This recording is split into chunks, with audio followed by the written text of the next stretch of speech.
Assalamualaikum warahmatullahi wabarakatuh. Pada kesempatan kali ini kembali kita belajar tentang software MATLAB, melanjutkan pelajaran sebelumnya, yakni tentang instruksi grafis. Sebelumnya kita sudah membahas instruksi grafis polar, kemudian plot. Nah, pada kesempatan kali ini kita akan belajar tentang instruksi grafis, yakni tentang mesh, dimana fungsi mesh ini merupakan fungsi yang digunakan oleh software MATLAB untuk membuat grafik secara tiga dimensi. Jadi dari tiga dimensi ini maka dapat kita ketahui bahwasanya kan data matriks ya, X kemudian Y kemudian Z. Nah, dimana plotnya itu ialah Z. Jadi yang lebih menjadi perbedaan itu adalah, atau titik utamanya adalah nilai Z-nya, atau nilai titik yang menjadi yang ingin kita lihat, sementara sumbu X dan sumbu Y-nya merupakan titik grid-nya. Oke, kita akan coba beberapa script yang sudah dibuat pada present PPT ini. Kita akan coba langsung di software MATLAB. Bagaimana cara membuat grafik tiga dimensi dengan menggunakan software MATLAB, yakni dengan menggunakan fungsi mesh. Kita buka software MATLAB-nya. Kemudian saya akan mengerjakan pembelajaran kali ini langsung saya kerjakan di command window. Jadi jika teman-teman ingin mengerjakannya di jendela editor, bisa saja dengan membuka atau dengan mengetik tombol edit, mengetik edit kemudian enter, maka MATLAB akan membuka jendela editor. Nah, namun pada kesempatan pembelajaran kali ini saya langsung mengerjakannya di jendela command window. Oke. Kemudian grafik ini perlu kita buat untuk menampilkan grafik tiga dimensi ya. Kita butuh data, yakni di sumbu X dan sumbu Z. Nah, data sumbu X dan sumbu Z mestilah sama. Oke. Jadi untuk membuat titik grid-nya itu, maka sumbu X dan sumbu Y-nya haruslah bernilai sama agar diperoleh garis-garis grid-nya. Sementara yang menjadi perbedaan itu atau nilai yang menjadi titik acuan kita adalah nilai Z. Jadi dalam membuat grafik ini kita cukup menghasilkan suatu nilai yang berbeda, yaitu Z, maka akan diperoleh grafik tiga dimensi. Oke, langsung saja kita buat data untuk sumbu X dan sumbu Y-nya. Oke, kita buat X sama dengan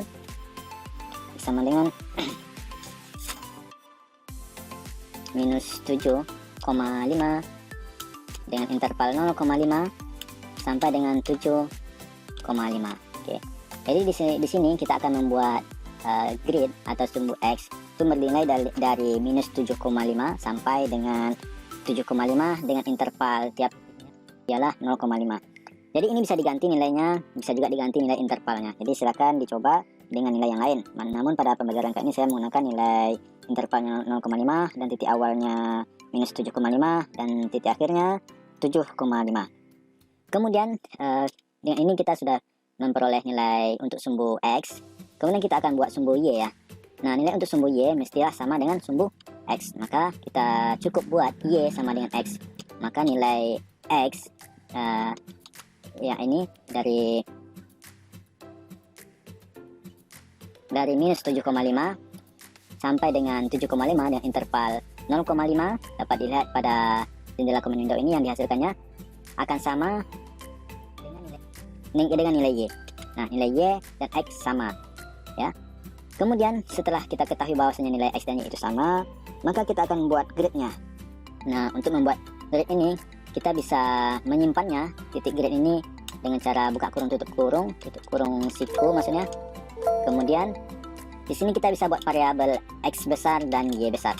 Nah, variabel ini bisa saja diganti dengan variabel lain, misalnya H kemudian dan J, bisa saja. Oke. Atau kita buat dulu terlebih dahulu yang X besar dan Y besarnya seperti ini. Kemudian nanti kita akan coba dengan variabel yang lain. Kemudian kita akan buat mesh grid-nya, mesh grid dengan menggunakan fungsi mesh grid. Kemudian nilai yang akan kita grid ini X dan Y. Sudah kita buat sebelumnya. Nah, kemudian kita akan enter. Nah, sekarang sudah dihasilkan nilai grid X besar dan Y besar. Oke, seperti ini nilai mesh grid yang dihasilkan dari variabel X dan Y.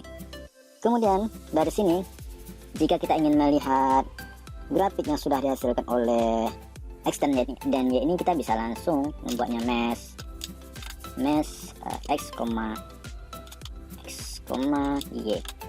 Oke.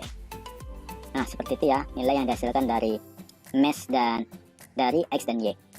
Namun di sini yang kita maksud bukan ini ya. Ini baru kita menggunakan dua variabel, ini x dan y. Kita butuh satu variabel lagi, ini z ya. Oke, sekarang kita akan membuat nilai z. Nah, nilai z ini kita buat terlebih dahulu dari nilai r, di mana nilai r itu ialah sinus dari kuadrat ya. Kita buat akar saja, SQRT, karyanya buat akar dari x, nilai x, masing-masing nilai x dikuadratkan, kemudian ditambah dengan masing-masing nilai y kita kuadratkan, kemudian dari nilai tersebut kita akan tambah dengan epsilon. Oke, kemudian kita akan enter. Nah, jadi SQRT itu merupakan akar ya, jadi kita bisa buat jika kita ingin menguji fungsi tidak, kita buat SQRT 16 ya. SQRT 16 bermakna akar dari 16 ya. Tentu saja kita tahu jawabannya ialah 4 ya. Sekarang kita akan uji apakah benar SQRT 16 itu bernilai 4. Oke, benar ya. Maka penggunaan rumus SQRT R SQRT x titik pangkat 2 ditambah y titik pangkat 2 ditambah epsilon ini bermakna akar dari tiap elemen x yang dikuadratkan ditambah dengan y tiap elemen yang dikuadratkan kemudian ditambah dengan epsilon 0. Jadi ini akan dibuat akarnya. Nah, nilai akar itu tersebut akan disimpan ke dalam variabel r. Oke. Setelah kita peroleh nilai r, nah nilai r ini kemudian akan kita sinuskan dan kita akan simpan nilai hasil sinus itu ke dalam variabel z. Kita buat variabel z-nya, kemudian kita buat sinus dari nilai r. Nah, sinus dari nilai r, jadi semua nilai r akan disinuskan. Kemudian dari hasil sinus itu kita akan bagi dengan tiap-tiap elemen dari nilai z itu dengan r itu sendiri. Oke, kurang lebih seperti itu rumus atau nilai z yang akan kita buat. Nah, ini nilai z-nya. Oke, dari sini kita sudah memiliki nilai variabel x, kemudian nilai variabel y, dan juga kita sudah memperoleh nilai z. Sekarang kita akan lihat bagaimana hasil dari fungsi intrusi grafis. Ya, ini tentang mesh ya. Kita akan buat mesh, kemudian x, y, z. Oke. Nah, ini merupakan dimensi yang dihasilkan dengan menggunakan fungsi mesh. Lalu bagaimana jika kita ingin melihat apakah benar ini grafik 3 dimensi yang dihasilkan dari nilai z? Sekarang kita akan buktikan dua dimensi dari nilai z. Sekarang kita akan buat figur. Figur ini bermakna akan membuka jendela figur ya. Seperti ini, jika kita enter maka akan membuat jendela figur kosong. Oke. Sekarang jendela figur kosong ini kita akan isi dengan grafik 2 dimensi plot dari nilai z. Oke, seperti itu. Kemudian kita akan enter.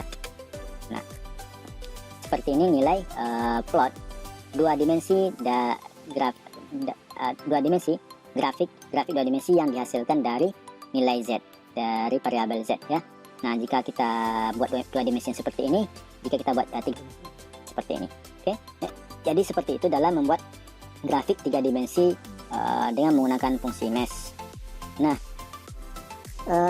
sekarang kita bahas beberapa poin sebelumnya. Kita sampai di sini kita sudah selesai tutorialnya.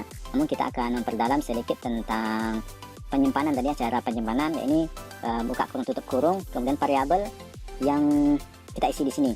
Misalnya kita buat tadi yang pertama tadi x besar dan y besar. Nah, sekarang kita akan ganti dengan variabel lain, misalnya q dan w ya. Jadi kita buat q-nya huruf kecil, w-nya juga huruf kecil.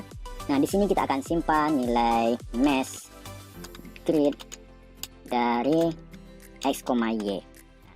Tuh.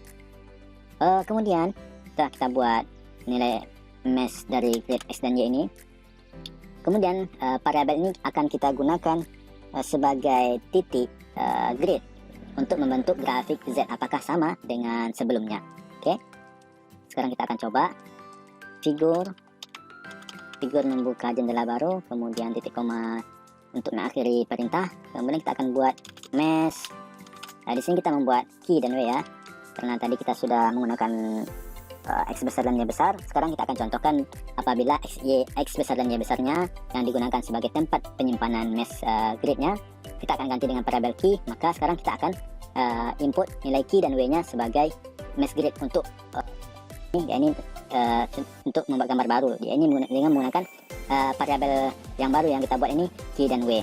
Nah, jadi Q dan W ini masih bernilai sama dengan nilai X dan Y. Nah, jadi maksud dari penggantian ini ialah kita akan melihat apakah nilai dari X dan Y besar tadi, X besar dan Y besar tadi, jika kita ganti dengan Q kecil dengan W kecil atau dengan variabel lainnya, silakan, apakah akan menghasilkan grafik yang sama. Sementara Z-nya masih tetap ya. Jadi di sini masih tetap. Nah, oke, jadi seperti itu ya. Di sini dapat kita lihat bahwasanya grafik 3 dimensi yang di sini menggunakan X besar dan Z besar, sebelum yang di sini kita menggunakan Q dan W, ternyata menghasilkan grafik yang sama. Jadi ini bermakna Q tutup kurung dan buka kurung yang kita buat sebelumnya di atasnya ialah X besar dan Y besar seperti ini, dan kita cari sebelumnya mana dia. Ini kita buat saja. Nah, yang seperti ini, yang kita buat seperti ini, apakah bernilai sama dengan seperti ini? Ternyata bernilai sama ya, karena nilai X dan Y-nya masih sama. Sementara yang di sini saja tempat penyimpanan titik gridnya saja yang berbeda, maka tentu saja akan menghasilkan grafik yang sama. Jadi di sini bisa kita ganti ya dengan variabel yang lain. Bagaimana jika kita ingin mengganti variabel X dan Y ini? Ya, kita ganti nilainya tadi sebagaimana sebelumnya kita contohkan dari minus 7,5 sampai ke 7,5 yang interval 0,5. Sekarang kita akan buat variabel baru, ya ini kita buat I dan J saja. I sama dengan kita buat dari 2 sampai dengan interval 0,5 sampai dengan 4. Oke, sampai dengan 4. Kemudian kita akan enter. Kemudian kita buat J sama dengan I. Nah, jadi di sini kita bermaksud akan menggantikan X dan Y dengan variabel baru, yakni I dan J.